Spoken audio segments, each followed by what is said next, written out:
अस्सलाम वालेकुम। आज हम लोग करेंगे class 8 physics chapter 4 work and energy part 3 page 65। Expression for the gravitational potential energy when an object is taken from the ground to a height. एक object को ground से लेके कुछ हाइट तक लेके जाएंगे तो वर्क डन होगा ऑब्जेक्ट के ऊपर against the force of gravity. ये वर्क डन जो स्टोर्ड होता है ऑब्जेक्ट में किसकी शक्ल में, ग्रेविटेशनल पोटेंशियल एनर्जी की शक्ल में। एक ऑब्जेक्ट जिसका मास m है उसको रेस करेंगे टू हाइट h, तो मिनिमम फोर्स जो रिक्वायर्ड होगा to lift the body object को उठाने के लिए जो मिनिमम फोर्स रिक्वायर्ड होगा वो मेरा किसके बराबर होगा, फोर्स ऑफ ग्रेविटी के बराबर होगा, विच एक्ट्स वर्टिकली डाउनवर्ड। तो यहाँ पे देखिए F मेरा फोर्स है, G force of gravity, M मास है। तो expression which I did here, force is equal to mass into force of gravity, that means F is equal to mg।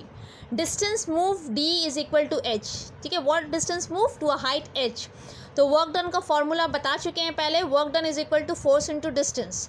तो force की जगह में mg लिख सकते हैं हम लोग क्योंकि force is equal to mg। Distance here is height, distance is height, that means work done is equal to mgh। यही वर्क डन मेरा क्या है, पोटेंशियल एनर्जी है। पोटेंशियल एनर्जी का फॉर्मूला क्या है, mgh। तो this is the expression for potential energy also. The same thing has been done in your book in page number 65। Work done in lifting the object is stored as its gravitational potential energy. Now the next topic is here. See the expression, potential energy is mgh। तो gravitational potential energy depend करता है on the following factors. Number 1 is mass of the object and number 2 is height eight which the object is place. तो mass of the object जितना ज़्यादा होगा उतना ज़्यादा मेरा पोटेंशियल एनर्जी होगा। एग्जाम्पल क्या है, जब हम लोग ड्रॉप करेंगे दो object of same masses, different masses from the same height, यानी कि दो ऑब्जेक्ट ले रहे हैं जिसका मास डिफरेंट है लेकिन हाइट सेम है, तो ऑब्जेक्ट जिसका ज़्यादा मास होगा वो will drive the nail deeper, वो नेल को ज़्यादा डीप ड्राइव करेगा as compare to the object with less mass. यानी कि बोलने का मतलब ये है कि ऑब्जेक्ट जिसका मास ज़्यादा होगा वो नेल को ज़्यादा ड्राइव करेगा। नेक्स्ट यहाँ पे देखिए, height eight which the object is place. जितना ज़्यादा हाइट होगा उतना ज़्यादा मेरा पोटेंशियल एनर्जी होगा। एग्जाम्पल के तौर पे हम लोग ले सकते हैं, जब हम लोग दो ऑब्जेक्ट को लेंगे इक्वल मासेस को लेकिन डिफरेंट हाइट पे लेंगे, तो ऑब्जेक्ट जो फॉल करेगा ज़्यादा हाइट से वो ड्राइव करेगा नेल को डीपर। तो यहाँ पे फिगर 4.14 ले सकते हैं, potential energy depends upon height. यहाँ पे h1 is greater than h2। Okay, तो the numericals which I have already completed. Now the next topic is conversion of potential energy into kinetic energy. Number 1, a ball placed at a height h। एक ball को place करेंगे, height कितना है, h है, इसमें सिर्फ potential energy रहेगा at height h।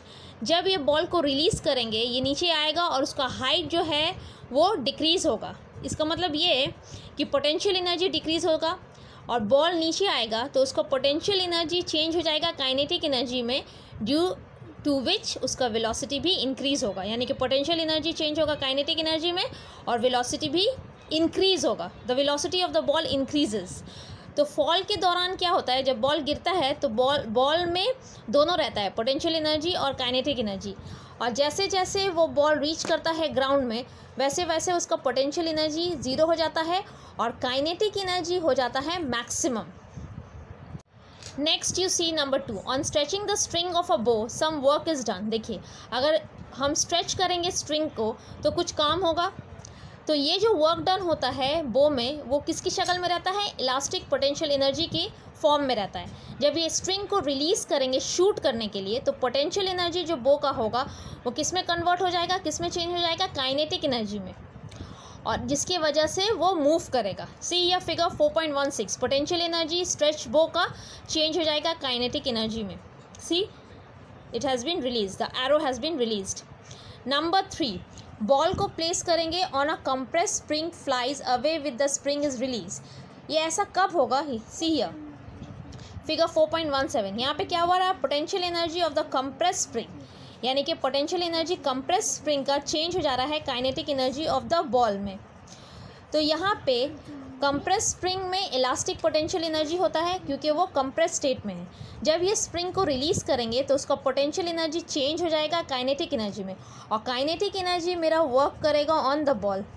ठीक है, ये काइनेटिक एनर्जी अब किस पे काम करेगा, बॉल के ऊपर, and it makes it fly away. Now the next one, see here, number 4.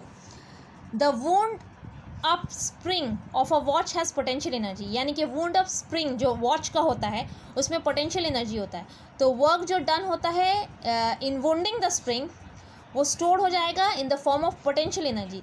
जब ये स्प्रिंग को अनवेंड करेंगे तो ये पोटेंशियल एनर्जी चेंज हो जाएगा काइनेटिक एनर्जी में, and this kinetic energy used होगा in moving the hands of the watch.